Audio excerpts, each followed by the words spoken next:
pulled a Cymbidium growing right out of the ground here in Henry's garden. Look at this. You never expected to see a real orchid growing right from the soil, sort of.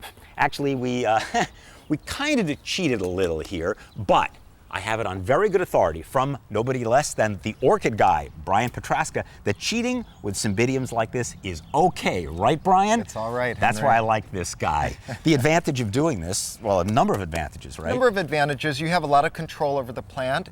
You can also move the plant easily if it needs to be divided, or you just want to switch it out for something else that's in bloom. But in fact, you could pull this out of the pot and stick it directly in nice, light soil. You want the soil to be well drained. That's the most important part, Henry. Mm-hmm. Now, to the best of my knowledge, Cymbidium, whoa, how do you say it? Cymbidiae? Is that really true? Maybe.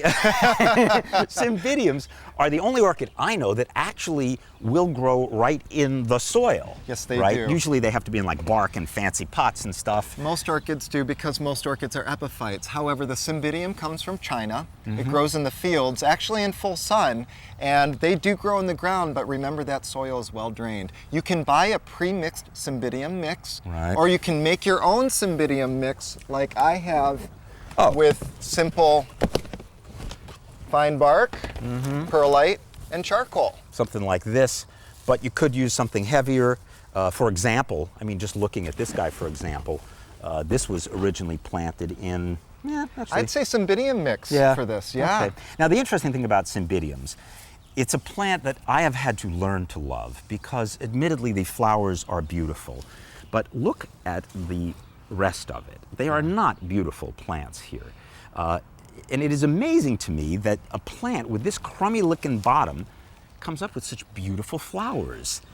How do you even know that this isn't the plant you should have thrown out? Well, this is the one thing about Cymbidium. You can see that there's really only one pseudobulb that's got any life to it, yet it's throwing out a beautiful flower spike. So let's take a look at a couple orchids that I brought. I brought this Cymbidium orchid. It's a typical orchid in anybody's collection from the garden. You notice there's a lot of dead leaves inside. It doesn't look like it's been touched in a while. A little bit of sunburn, but you got a lot of nice leafy growth.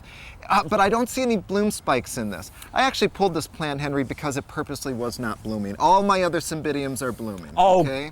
So, what a show! No, hold on. What a show off, ladies and gentlemen. Oh, you know, I brought this one because it was the only one not in bloom. I have lots not in bloom, and I have brought one example of that. We pulled one example of Henry Cymbidium here, and you'll notice, very much like this orchid that's blooming, it doesn't look that good. This whole half could probably be torn off. However, you've got nice root growth. The thing about Cymbidiums is that bloom spikes tend to hide, and what we noticed is when we look closely, we see that that is a bloom spike coming out. And that looks like a piece of dried out vegetation that's you been could underwatered. you could easily just tear that right off and not realize. Is going to end up looking like that? It is.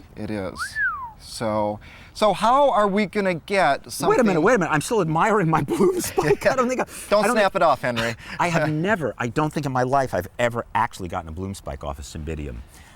So I must be doing something right. What is that? Okay, first of all, we're doing a couple of things. Hopefully you are fertilizing regular, okay? With what kind of fertilizer should I be fertilizing regularly? I actually recommend Osmocote for Cymbidiums because they're time released and you don't have to deal with mixing up fertilizer and water. These little granules, and you stick them in there, and they're easy. Every 3 months, just throw a handful out on each of your plants and you'll be fine. Okay, what else am I doing right here that's causing this to bloom? Well, let's Nothing. see, you've got, that's exactly right. You're not doing anything because Cymbidiums love the Bay Area and you can grow these anywhere. That's why they're so giving. Now, when we look at a successful Cymbidium, for example, take a look at this. Now, I would tell you, look at the bottom of this. I would tell you, oh, Brian, this is a mess. It's crap, Henry. Okay, it now looks terrible. Look at the flowers. But look at the flowers. So the idea here is you didn't do much, I gather.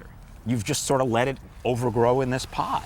Actually, right? Henry, you know, we There's a few things we could do here. We got a lot of this ugly oxalis growing in. We don't want that to multiply. We could get rid of that. We could dead leaf it.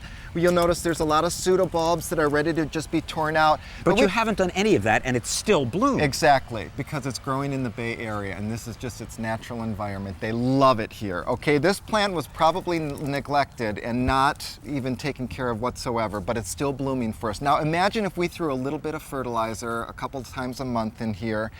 We could do two things right now. We could cut these beautiful blooms. Don't even think about it. And enjoy them in the house, or we could leave them in the garden and enjoy the flowers, and then we can see how this plant is naturally divided into two pieces. We're going to want to divide that, it and okay? replant it. So maybe for the next segment, we'll go ahead and take the axe. No. We'll save that. We'll save that for another segment. Yes, Brian, yes. I think the beauty of this segment is that we have just told people that this is something so simple that even Henry can get a bloom spike out of this. And you know what? Someday that might even flower.